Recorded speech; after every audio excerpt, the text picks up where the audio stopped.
What's up, y'all? This is Quenton Q10 Williams with One Flame Music. I think this would be a good starting point, if any. Thank my brother for this video. He thought it would be a good idea to talk about referencing music, just listening.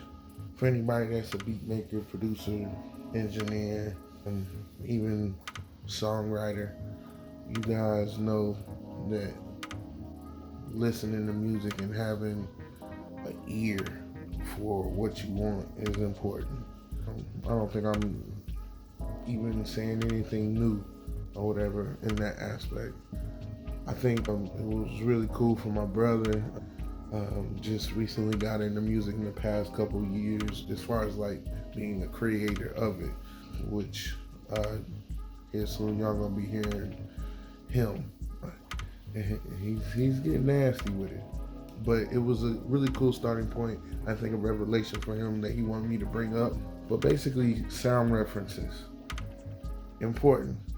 Having almost like a template or a map. A means to have a perspective of where you're going and where you're trying to get to, what you're trying to achieve, that kind of thing.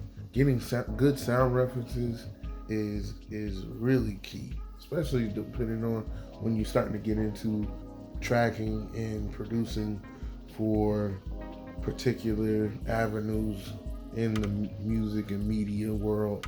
Whether you're trying to do it for sync writing, whether you're trying to do it for a certain genre, you want to have some go-tos. And I have my go-tos.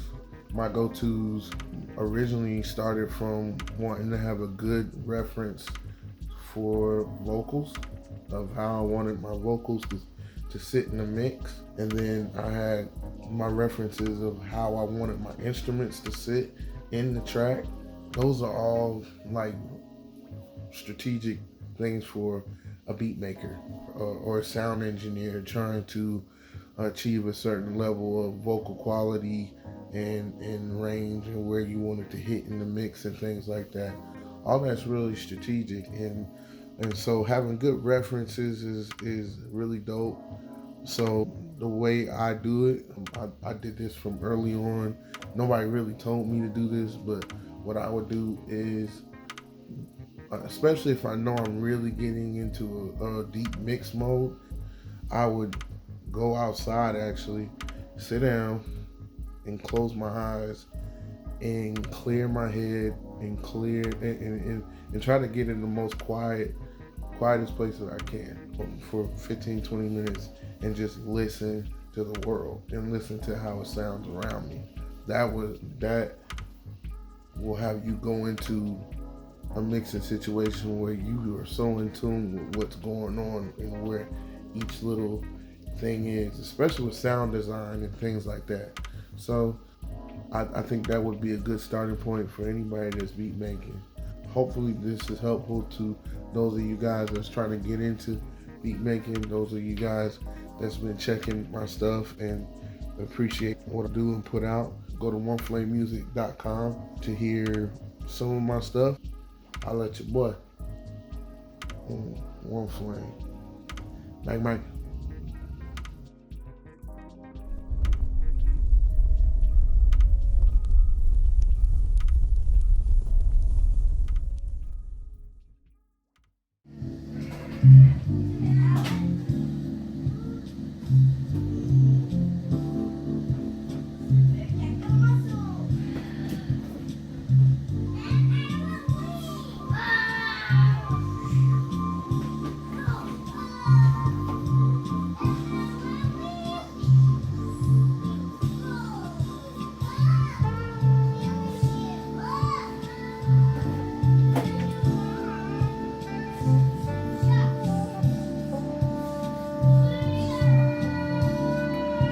Rare occasions I get to just vibe out looking for some music. Love finding those gems though.